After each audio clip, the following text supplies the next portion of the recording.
आज आपण जी बातमी पाहणार आहोत ती केवळ बातमी नाही तर म्हसवड आणि परिसरातील वेदनेची कहाणी आहे। साताऱ्याच्या दुष्काळी पट्ट्यातील माण तालुक्यातील म्हसवड आणि परिसरात यंदाच्या उन्हाळ्याने अक्षरशः कहर केला आहे। आकाशात ढगाचा एकही ठिपका दिसत नाही, जमिनीवर खोल भेगा पडल्या आहेत आणि विहिरी, तलाव, ओढे पूर्णपणे कोरडे पडले आहेत। सातारा जिल्ह्यातील या भागात आज पाणी म्हणजे जणू सोन्याहूनही मौल्यवान झालं आहे। गावोगावी आता एकच दृश्य दिसत आहे, पाण्याचे टँकर। पहाटेपासून महिलांच्या रांगा, हातात घागरी, डोक्यावर हंडे आणि डोळ्यात फक्त एकच अपेक्षा, आज पाणी मिळेल का। एका हंड्यासाठी तासनतास प्रतीक्षा करावी लागते। कधी भांडणं होतात, कधी वाद होतात, कारण पाणी कमी आहे आणि तहान खूप मोठी आहे। पण या सगळ्यात सर्वात हृदय पिळवटून टाकणारे दृश्य म्हणजे मेंढपाळ आणि गुरे राखणाऱ्या लोकांचे। पहाटे सूर्य उगवायच्या आधीच ते आपली जनावरे घेऊन घराबाहेर पडताना दिसत आहेत, कारण त्यांना माहिती आहे की आज पुन्हा पाण्याच्या शोधात मैलोनमैल चालावं लागणार आहे। डोळ्यांसमोर तहानेने व्याकुळ झालेली जनावरे, कोरड्या जमिनीवर पाय टाकताना उडणारी धूळ आणि त्यांच्या मागे चालणारा हतबल शेतकरी। हे दृश्य पाहताना एकच प्रश्न मनाला टोचतो, हा उन्हाळा आहे की दुष्काळ। घरात पाणी नाही, शेतीला पाणी नाही, जनावरांसाठी पाणी नाही। ज्या भागात शेतीवर आणि जनावरांवरच जीवन अवलंबून आहे, तिथे पाण्याचा अभाव म्हणजे थेट जगण्याचा प्रश्न बनला आहे। अनेक ठिकाणी शेतं ओस पडली आहेत आणि हिरवीगार शेती धुळीच्या वाळवंटात बदलताना दिसत आहे।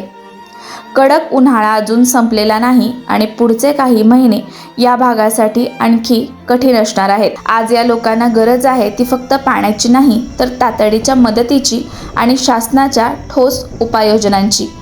महाराष्ट्र राज्यातील या दुष्काळी भागाकडे तातडीने लक्ष देण्याची गरज आहे, कारण पाणी म्हणजे जीवन आणि इथे जीवनच हळूहळू आटत चाललं आहे।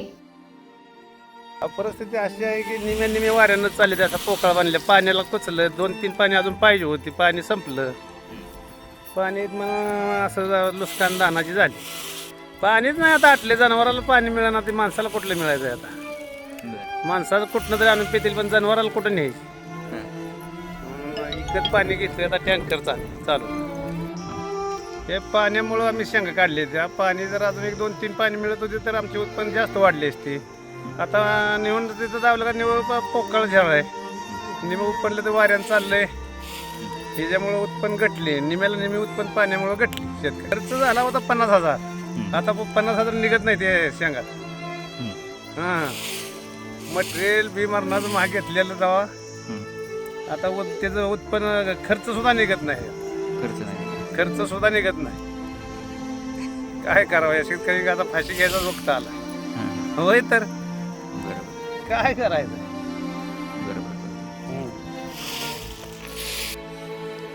मी हे सांगेन की मला काय चालता येत नाही आणि माझ्या मंडळीला 5-5 किलोमीटरवरून रोज 5-6 खेपा पाण्याचे आणावं लागतात। तरी आतापर्यंत ह्या सरकारनं किंवा ह्या शासनानं कुठलीही योजनेचा लाभ धुळदेवसाठी दिलाच नाही, ही 100% मी खात्रीशीर सांगू शकतो। तर माझी विनंती आहे ग्रामपंचायतीला की कमीत कमी बाकीच्या सुविधा राहू द्या, पण पाण्याची तर सुविधा करा। एवढी 2 महिने जनता जिती राहू द्या, जनता मारू नका, एवढीच विनंती आहे माझी त्याशी। अहो पाणी नाही, पाणी आता संपलं, पाणी आता विहिरीतलं पाणी संपलंय, आता विहिरी कोरड्या पडल्याची, आता पाणी प्यायला नाही। टँकर या टाकीला पाणी येत नाही, केव्हा येतंय काय कळत नाही।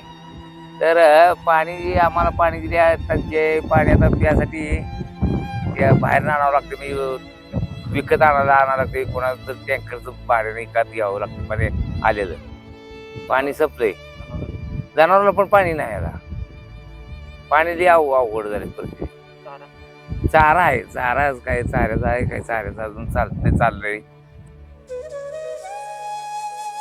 अशाच नवनवीन अपडेटसाठी आमच्या खबर गावाकडची या चॅनेलला सबस्क्राईब करा, आमचे व्हिडिओ लाईक करा आणि शेअर करा। धन्यवाद।